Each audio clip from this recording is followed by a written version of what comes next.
Hey guys, it's Ops Xenofing here, the clan leader of Ops Gamers. Now, I kind of wanted to do this video for a very long time. It's been one of those videos I wanted to do for a very, very long time. So this is something I just want to talk about.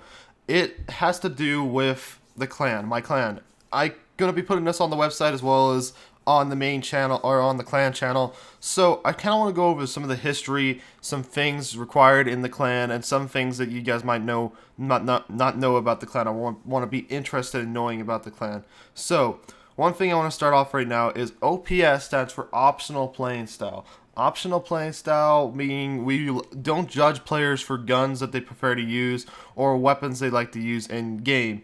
Now there is people like, we always suggest better guns that people can use or something that they shouldn't be using or anything like that. But that's just typical gaming play. But when it comes basically down to it, the fundamental idea of Ops Gamers is to be optional. And the reason why we called ourselves Ops Gamers instead of Ops Gaming or Ops Nation is because we are the gamers. This is the group of gamers. We're not a nation yet. We're not a gaming company. We're just a group of players that play the game together and support the ideal of ops. You guys could call us OPS or Ops Clan. I don't even care, but pretty much we're Ops Gamers. We like to stick to what we believe in, and that's just optional playing style. We play whatever we want, however we want, and that's just how we play.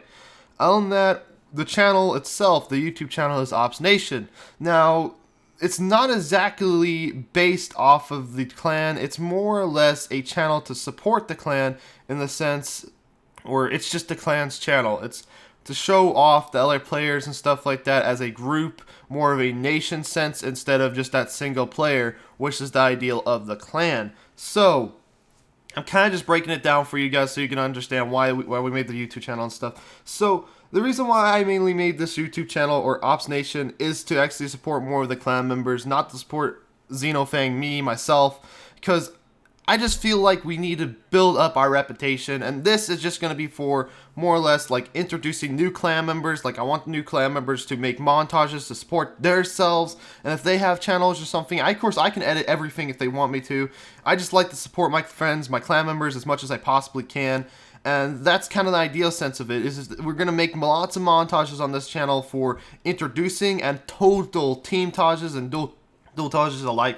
I can't wait to do more things like that on this channel. Like, that's something I want to do more often. And the thing is, if it doesn't include me in it, it's not going to go up on my channel. If it's a team Taj that has me in it, but it has more of the clan members in it, I'm not going to post it up on my channel. It's going on this channel. It's to support this channel.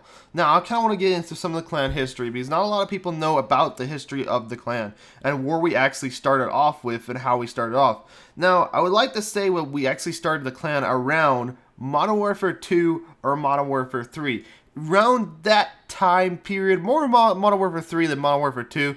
Now, this clan was founded by me, Ops Xenofang, and Ops Phoenix. Now, it originally wasn't that. It was originally called E3D. E3D was a clan before Ops Gamers. Now, it kind of was just a group of friends that decided we wanted to make a clan, and the clan was called Epic Darkness. Kind of cheesy. It was just one of those things. We're kind of young at the time. We thought, we need a badass name, so we called it that. And then we came up with the clan tag named E3D. Now, over the years of playing as E3D, we did do GBs. We did do things that were pretty cool to support the clan. We did do things together. And we just didn't record. We didn't do videos. It was just one of those things where we just did it ourselves and we played. And then the year afterwards the clan was founded, for about like 2 years we stayed as E3D. And once Black Ops 2 came out, we played as E3D for about a year and a half, about that long. And then we decided to move over and actually change our name and become a little more supportive of player ideals and become an actual legit clan. And we changed it to OPS, which actually was a joke at first. We wanted to call it something else, and then we joked about it, and then we actually decided, you know what, this is a pretty good idea. So a couple of my friends and I actually formed together with some of the E3D members that we still had, because the clan kind of broke up a little bit, and we decided not to play as much. And it was just kind of, a group of friends that decided to play with each other. And we kind of split up, and we became Ops. And then we stayed at ops for the very long time and just stick together and played. Of course, we're not doing YouTube at that time. We're still just sitting the same.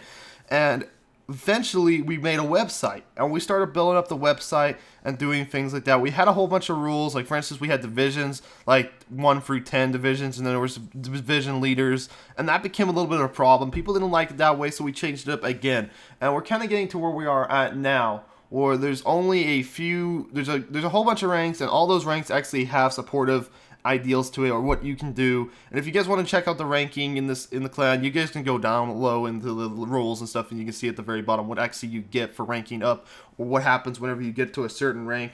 So I just want to start off with the 3 main people besides Xenofang, which is of course me, that are the clan leaders. Now it would start off with either being Phoenix, Ops Phoenix at top, because he was one of the founders with me at the time when we fully made the clan. And then it would probably go Ops Nitrogun and then Ops Apocalypse. Now, we've had some problems in the past with all of us, of course. We've always had our little arguments, but we've always stick strong, and we finally got like everybody together, and we started to run the clan a little more towards each other, because everybody that's a clan leader kind of has different ideals in a sense, so we can see the different opinions of every single person in the clan. You know, get the basic idea of everybody, so we can come together to make direct decisions.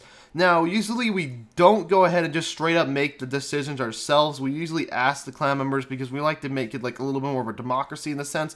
But that we kind of changed that a bit to make it so it's a little more evened out. We go off of our ideals and then we make it to see if everybody enjoys that or if they think it's right. And we kind of just came down to a decision that we think is correct. Now, one thing we wanted to start doing this year was that we're starting to recruit again. We lost a couple members between the movement of the Xbox 360 to the Xbox One, and we're going to stay a next-gen Xbox One clan. We're not going to move over to PC, and we're not going to move over to PlayStation 4 anytime soon. We're going to stick to Xbox One. Hopefully some people are able to move over. We still have a couple members on Xbox 360. We're still waiting to move over. But for right now, we're kind of just sitting here waiting.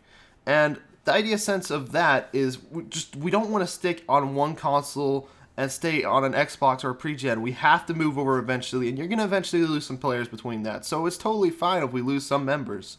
And you know what? If they leave on their own regard, it's their choice, guys. It's not ours to make. So that's totally fine. So we had some people that are moving over and some people that aren't. Now, it's cool because we're starting to recruit a little bit more, and I want to start doing a little more ideal sense on YouTube and trying to get a little more social media out there so we get a little bit better off known. And we're also going to start doing competitive this year, so that's something I can't wait to do. Just get into the whole competitive nature, do competitive things with our clan members, as well as like doing dualtages and montages. I really can't wait to get into that. I want to do an introduction montage for every new member that gets into the clan. I would love to do that, just so you guys can know. If you guys want to check out the roster, you can. It doesn't actually exactly have their gamer tags. I could probably make a video explaining what all members are actually in the clan and what their names are, but I feel like that might be a little bit personal. I don't even know if I really want to do that. If it, you know, not actually I talk about their gamer tags, not their real names. I'm just talking about the gamer tags. So yeah, it's just kind of getting over there. And the reason why I wanted to do this video is so I could talk to you guys a little bit about what we're going to do with recruiting and how we're actually going to recruit players this year.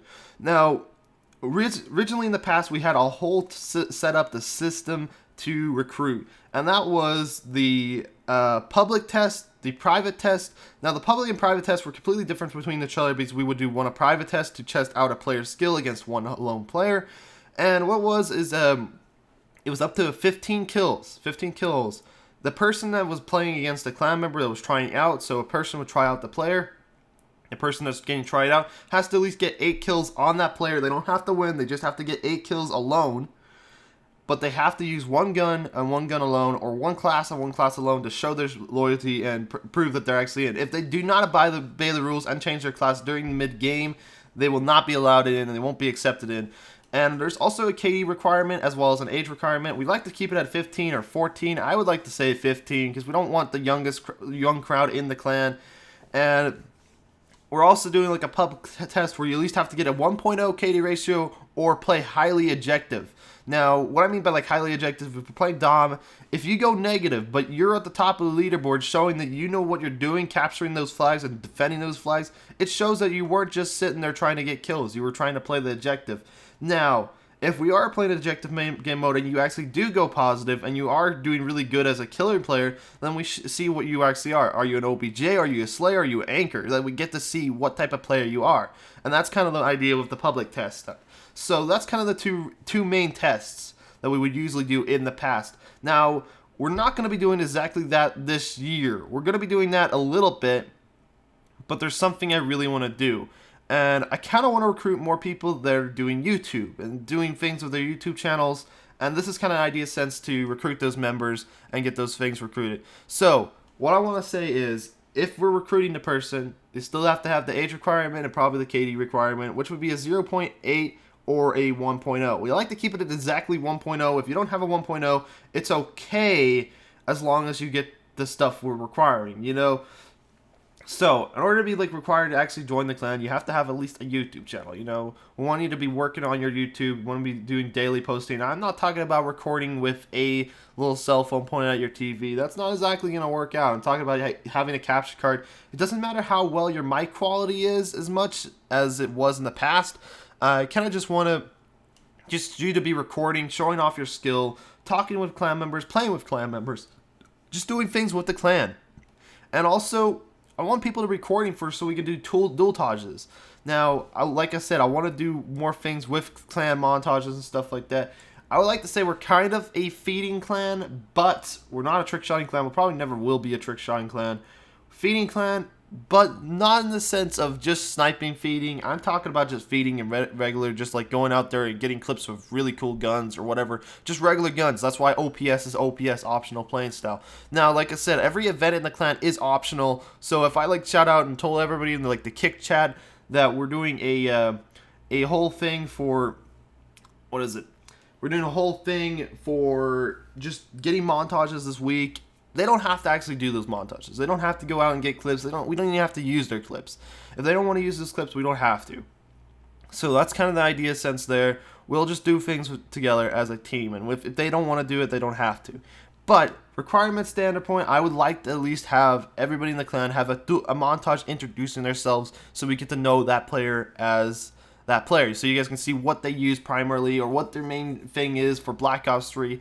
And I just can't wait to get this full team, dual team, just first team Taj out there for Black Ops 3. I really can't wait to do that because there's a whole bunch of new things you can do, a whole bunch of kill streaks you can do, a whole bunch of kill feeds with the specialist abilities. Just absolutely amazing what they've done for this game, and that's just something I want to see. And pretty much for the recruitment, I would like to see if anybody's actually out there on YouTube that wants to join the clan. You gotta have a YouTube channel, you gotta be recording with at least an Elgato capture card or something that actually is a capture card that records. You don't have to have the best mic quality, but you have to at least be recording. Like I said, basic standard, you have to be at least 15 years or older, have a 1.0 or a 0.8 if it's necessary. And you at least need to make one montage video of showing off your skill as a player. I don't care if you get triples, quads. I wouldn't actually accept that many triples or double kills. I want to see quad feeds. Now, it could be split, it could be faded, I don't care. As long as you get a quad feed with a gun or grenade or something that shows your skill as a player. It's just something to make your little montage to introduce yourself to the clan. I just thought that'd be pretty cool to do. So that's kind of the idea sense with the whole recruiting thing. I thought this would be a good little bit of informative to people out there that actually want to join the clan. Like I said, this is probably not going to be going on my main channel. I hope you guys enjoyed this video. Please like, comment, subscribe. Thanks for watching. Bye, guys.